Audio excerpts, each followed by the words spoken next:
worksheet is going to be on the principle of art of balance. So we're going to be looking at especially 3 different types of balance. We'll be looking at bilateral symmetry, so symmetry where you have the same thing corresponding on either sides of a dividing line. Radial symmetry or balance, where it shoots out from a central point like the spokes of a wheel. And then we'll also discuss asymmetrical balance, and we'll do examples of that. So still balance, but there's not a direct one-to-one correlation between objects. That may mean that one side is smaller objects that have more details on them, while the other side is larger objects that are a little bit less detailed.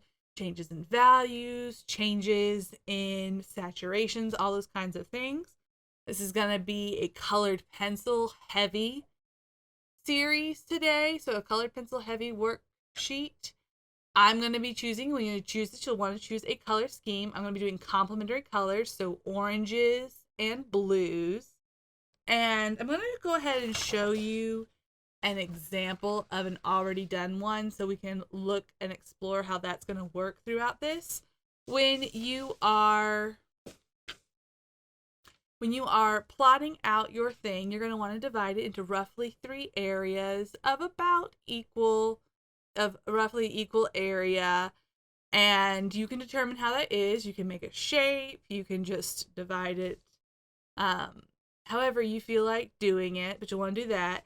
And then in each one, you'll have a different kind of balance. So you can see right here, we have our radial balance coming out from one point. You can see we have our bilateral balance and bilateral symmetry. So everything on one side of a dividing line corresponds to another object. And then we have some asymmetrical balance going on right here. So nothing directly correlates to another one, but it has a sense of balance of its visual weight. You can also see here that while I have chosen one unified color scheme, I have 3 different value sets here. So I have light values on a white background. I have dark values on a dark background. And then I have some mid-tones, some medium values that are on a medium background. So whatever color scheme you choose, you're going to be wanting to use a different value scheme in each section that should be represented. And because this is a colored pencil heavy worksheet, you are going to be encouraged to once again work on your colored pencil skills. So that is keeping your pencils sharp at all times. If you need to sharpen it, you can do that. It's going to be about blending a lot and about using long strokes with the side of your pencil so that when you're layering, you're working in light layers, building up your material a little bit at a time. If you grind your pencil in way too heavy, you'll find that your waxy buildup will start to make an odd texture on your piece, and you don't want that. What you're looking for is nice, smooth textures by layering lightly a little bit at a time, going over with your blender pencil at the end, not having too much buildup, and working in those smooth texture strokes. So if you need to practice, go ahead and practice on a scrap sheet of paper before you begin. And also what you'll be needing is your cutout shapes. If you kept that page and you kept the shapes you cut out from your shape worksheet, then you can keep those and continue to work with those cutout shapes. If you already threw them away, just print this page off one more time and cut those out. So you'll be cutting those out with some scissors if you need to do it again. And then you'll be outlining your shapes in pencil as you're doing your compositions, going over those outlines and markers, and then filling them in with your colored pencil and your colored pencil scheme.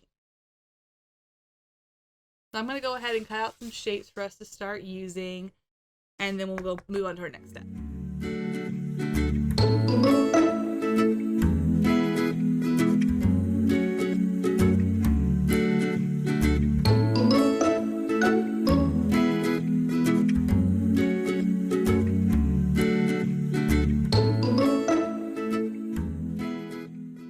right, so you should have a minimum of 5 shapes. You can also use shapes that are not in here. You don't have to be geometric. You can be organic.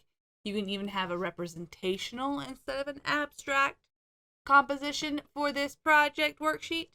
But if you're just wanting to have a simple way to accomplish this, using these geometric shapes is a great way to create an abstract composition.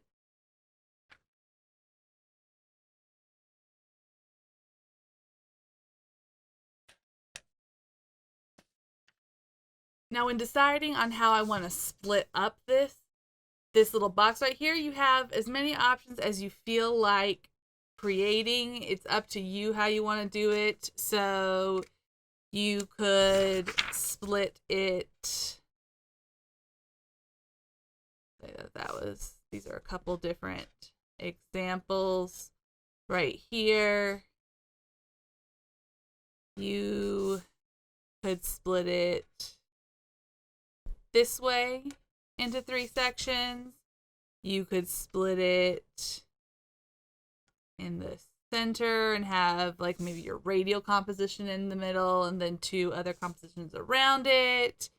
You can, of course, divide it pretty much any way that you want it. The only thing I don't want you to do is like have one be really tiny and another one be really tiny and then a large thing for all of those. So don't do something like that. So if you like that kind of shape, consider making your pieces more even in that way to one another, or bringing your corners in some more, something like that, so that your distribution of area is more evenly matched. I'm going to go ahead and plot out the overall breakage of mine in pencil. I'm going to use a ruler just to help me have a straight edge. A ruler is a great thing to have in this project. And then I'm going to go over that pencil outline. I'm using like an H pencil for an under pencil. I'll go over that in E.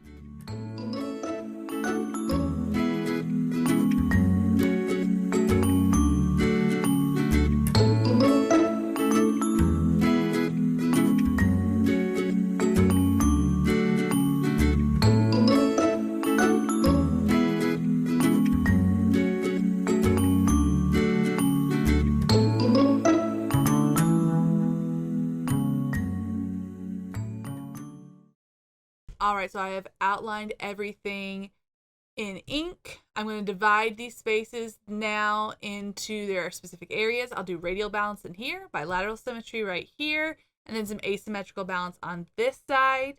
I'll use tracing with pencil in these shapes to create those compositions, and then I'll outline those and then give each one a color scheme as well.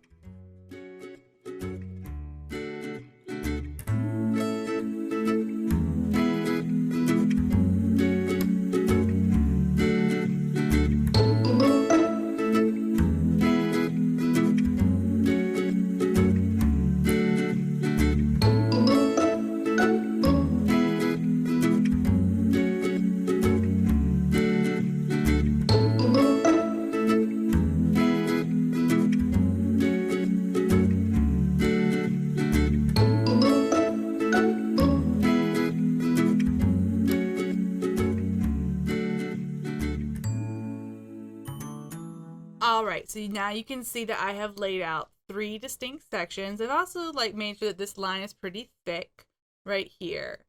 And each of those sections has enough objects traced into it that it's very clear what that individual section is supposed to represent. If it's hard to tell which one of yours is radial or bilateral or something like that, you may need to add some more objects in. If it's not clear which is radial, which is bilateral, which is asymmetrical, you're going to lose points in your concept section of your grading. So make sure it's quite distinct and clear. Erase any stray marks, and then you're going to go over this in colored pencil, a scheme of your choice, just making sure that one section has dark values, one section has light values, and one section is a mid-range of your values.